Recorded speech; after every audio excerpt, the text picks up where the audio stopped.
Hi guys, my name is Alana. Welcome back to my YouTube channel, Mental Health with Alana. If you're new here, please click the red subscribe button, give this video a thumbs up. Also press the bell notification button so you know every time I upload. I post Mondays and Fridays, so yeah, I'd love you to subscribe. I just want to let you know I also have a business called Care Boxes by Alana. So I make sensory boxes for your mental health. If this is something you're interested in, I'll put it on the screen here. But yeah, I sell boxes. If you'd like to buy one, please go onto my Instagram, just send me a DM. Eventually I'm going to create an Etsy store, but I just have had a lot of stuff going on, as you will find out in this video, and I have not been able to do it. So this video, I'm going to try to keep it short.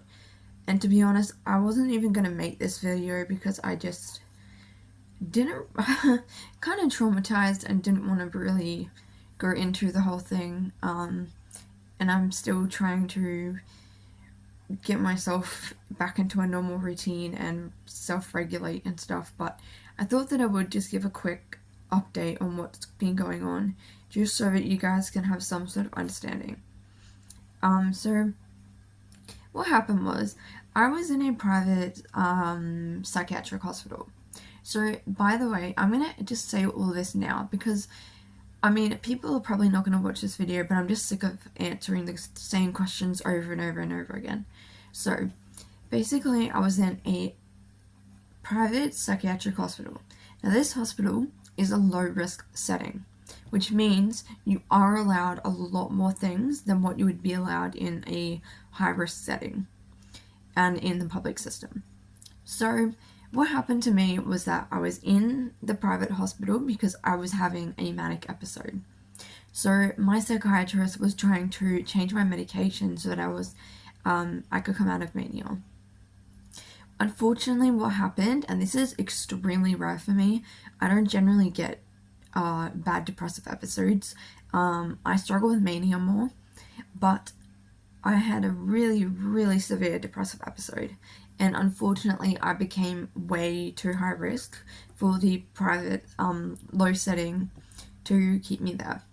So my psychiatrist had to, unfortunately, put me under what's called a Mental Health Act and a treatment authority. So in Australia, basically it's where they legally can hold you under a period of time. This could be 48 hours, it could be 72 hours, but the thing with it is that if they deem you still unwell, they can just keep extending it for basically as long as they want. It could be weeks, it could be months. So I had to go to the emergency department by ambulance, so they sent an ambulance. I went to the emergency department. I'm not going to even go into the emergency department because that's the whole thing. It's terrible, okay? Basically. So, I went there. 2 days later, a bed opened up in the acute adult unit that is like a high-risk setting, which was in the public system. Now, I have only ever been in the public system once, and that was when I was 19, and I was originally diagnosed with bipolar, and I was put under a team of, like, occupational therapists and psychiatrists and things who specialized in psychosis. So anyway, I get transferred, I get a bed there, and literally, like, to put it bluntly, it's literally just like being in a prison. No joke. It was horrific. It was terrible. You weren't allowed really anything at all. You're allowed your phone, unless you were doing things with it that weren't deemed safe, then they would take that. But majority of the time, nearly everyone in there had their phone. But obviously, you know, you can't have cords, nothing like that. Like, they have to charge your phone in a locked room. You weren't allowed really anything. And yeah, basically, I was in there a week. It was a horrible time. Let's just say that.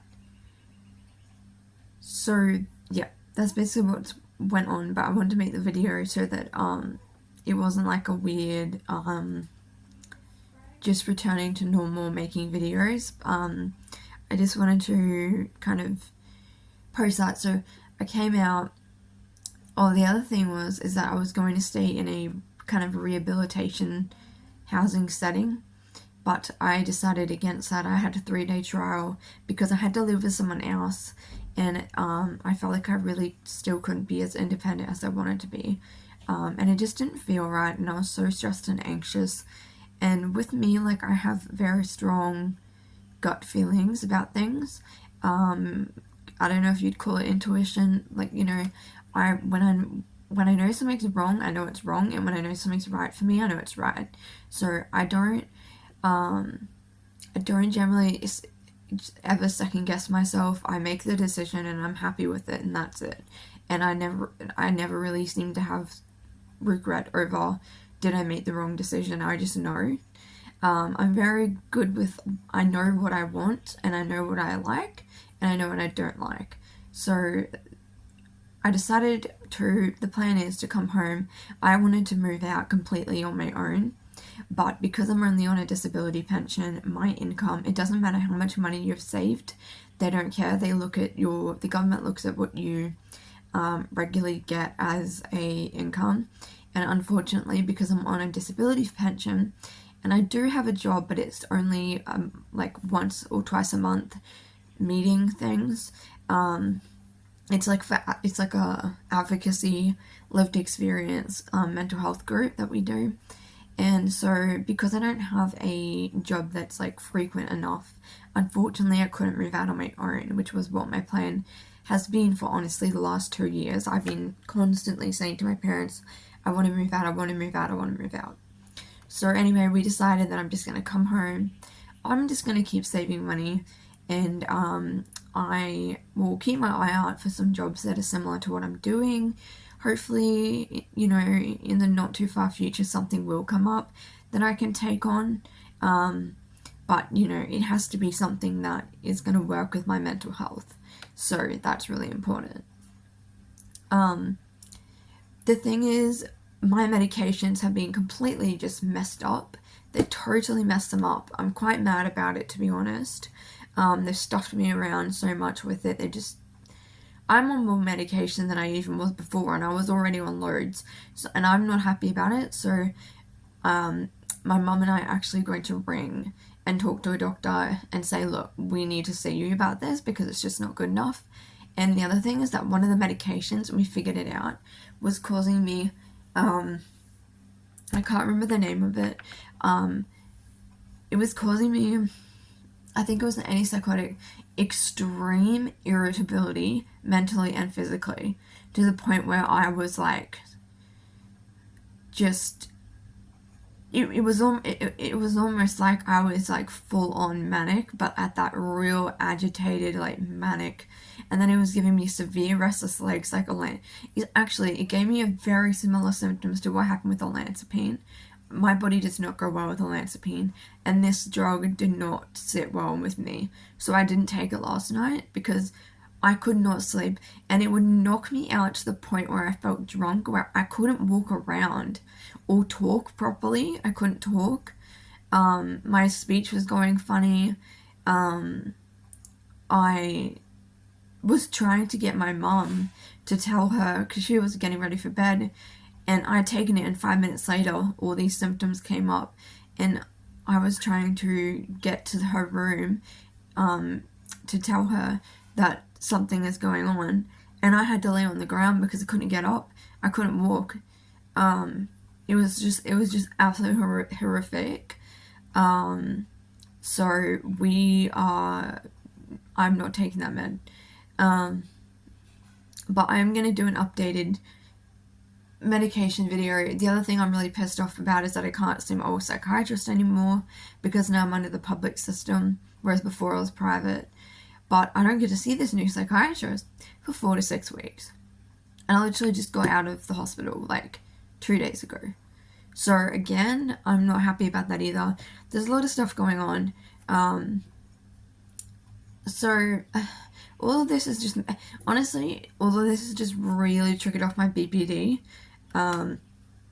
because I'm getting angry that I'm not being involved in my care, and that people are not letting me make decisions, and people aren't informing me of why they're doing things. So, and I'm the type of person who, I want to know, why are you giving me this medication? What is it going to do? Is it possible for us to, come off some things?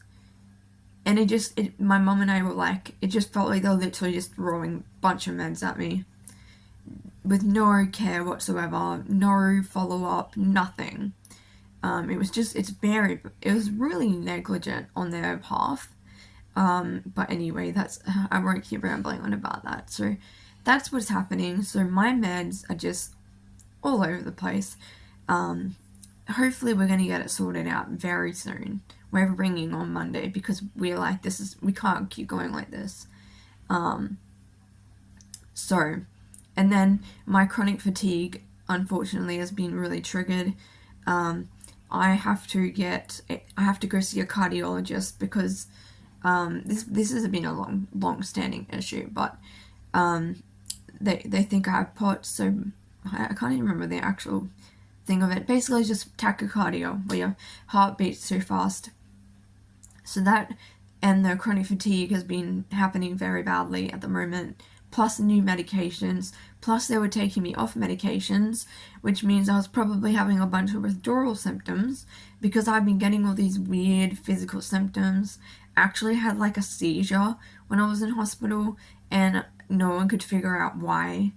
I've never had a seizure before, so yeah, I don't know what's going on with my body at the moment. It's very, very messed up. So yeah, when I get this all sorted, I'll make a proper video on my meds and everything. I haven't even met my treatment team yet, so I mean, who knows when they'll contact me. This is the public system, so yes, this is why I don't like the public system. And I'd rather just pay for better services. But anyway, apparently I can't do that now, so yeah. That's the update. If you ask questions, I don't know if I can answer them because I don't have the answers myself yet. I'm just quite pissed off, to be honest. But anyway, yeah. Thank you for supporting me and for all your messages. I have tried to respond to as many comments and messages on Instagram and on YouTube as I can. It just took me a while, and I couldn't really do anything while I was unwell, but I have been going through and trying to answer a lot of them. So if you do comment or ask the question, I'll try really hard to get back to you, but I literally have so much stuff that I need to do, and yeah. So anyway, thank you guys for watching, and hopefully when I see you next, I'll have these medications sorted. So yeah, thank you guys for watching, and I'll see you in my next video.